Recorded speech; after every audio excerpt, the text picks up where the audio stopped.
माता दी आप सभी को चैत्र नवरात्रि की हार्दिक शुभकामनाएं। चैत्र नवरात्रि इस बार साल 2025 में 8 दिन की होने वाली है और मान्यता है कि इस अवधि में अगर सच्चे भाव से माँ भगवती की उपासना की जाए तो न केवल जीवन में सुख समृद्धि बल्कि घर परिवार और करियर में भी बहुत अच्छे परिणामों की प्राप्ति होती है।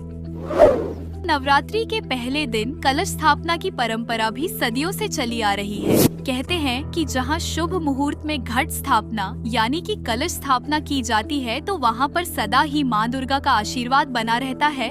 उस घर में या परिवार के सदस्यों पर संकटों के बादल कभी नहीं मंडराते। इसीलिए भक्त अपनी श्रद्धा और सामर्थ्य के अनुसार नवरात्रि के दिनों में मां भगवती के 9 अलग अलग रूपों की पूजा अर्चना करके उपवास भी रखते हैं।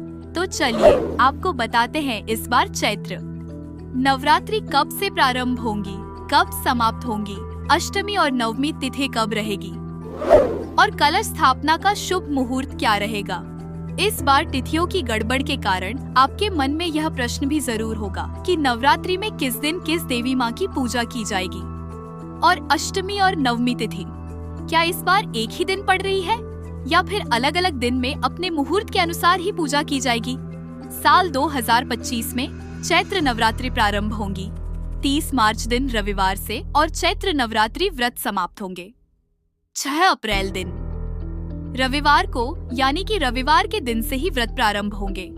और जब भी रविवार के दिन से व्रत प्रारंभ होते हैं तो ऐसे में मां दुर्गा की सवारी हाथी माना जाता है। दिनों के आधार पर माता की सवारी निर्धारित होती है और हाथी पर आगमन बहुत ही शुभ संकेत देता है। हाथी पर ही इस बार माता प्रस्थान भी करेंगी। प्रतिपदा तिथि 29 मार्च दिन शनिवार को शाम 4:28 से प्रारंभ होगी और प्रतिपदा तिथि समाप्त होगी 30 मार्च दिन रविवार को दोपहर 12:49 प्रतिपदा तिथि में। कलश की स्थापना हमेशा शुभ मुहूर्त में करनी चाहिए और कलश स्थापना का शुभ मुहूर्त रहेगा सुबह 6:13 से 10:22 तक। इसके अलावा अभिजीत मुहूर्त को भी कलश स्थापना के लिए बहुत ही उत्तम मुहूर्त माना जाता है, जो कि दोपहर 12:01 से 12:50 तक रहेगा। और इस बार अष्टमी तिथि यानी दुर्गाष्टमी का व्रत रहेगा 5 अप्रैल दिन शनिवार को और रामनवमी यानी दुर्गा नवमी 6 अप्रैल दिन रविवार को मनाई जाएगी। दुर्गा विसर्जन और नवरात्रि व्रत का पारण किया जाएगा 7 अप्रैल दिन सोमवार को। दशमी तिथि 6 अप्रैल दिन रविवार को शाम 7:24 से प्रारंभ होकर अगले दिन यानी 7 अप्रैल सोमवार को रात 8 बजे तक समाप्त होगी।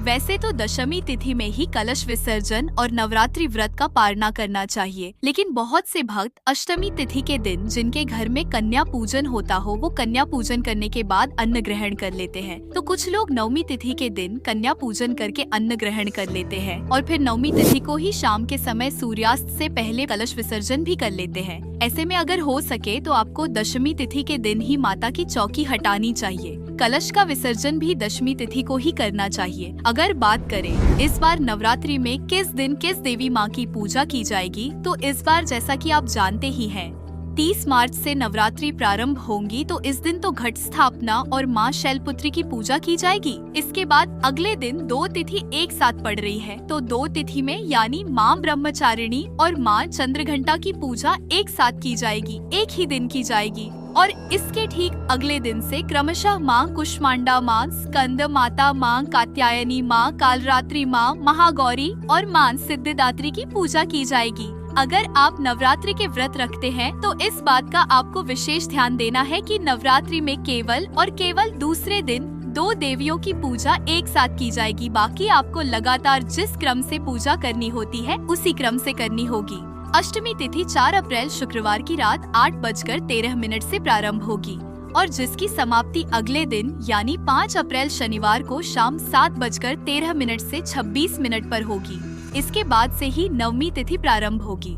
तो ऐसे में आप ध्यान जरूर रखिएगा कि माँ महागौरी की पूजा यानी अष्टमी तिथि की पूजा आपको 5 अप्रैल दिन शनिवार को करनी है। नवमी तिथि 5 अप्रैल शनिवार को शाम 7:27 से प्रारंभ होगी और अगले दिन यानी 6 अप्रैल रविवार को शाम 7:23 पर समाप्त होगी। तो ऐसे में उदय तिथि के अनुसार जो नवमी तिथि प्राप्त होगी वह होगी 6 अप्रैल दिन रविवार को, और इसी दिन माँ सिद्धिदात्री की पूजा की जाएगी और नवमी का व्रत भी इसी दिन रखा जाएगा। अगर यह जानकारी आपको अच्छी लगी हो तो वीडियो को लाइक करके कमेंट बॉक्स में जय माता दी भी जरूर लिखिएगा। दोस्तों, ये थे आज के यह महत्वपूर्ण जानकारी। यह जानकारी अच्छी लगी हो तो कृपया वीडियो को लाइक करें और हाँ, हमारे चैनल प्राचीन ज्ञान को सब्सक्राइब करें ताकि इस प्रकार के आपको डेली के अच्छे से अच्छे नॉलेजेबल वीडियो मिल सके जो आपके जीवन को सुखमय बनाने में मदद करेंगे। धन्यवाद।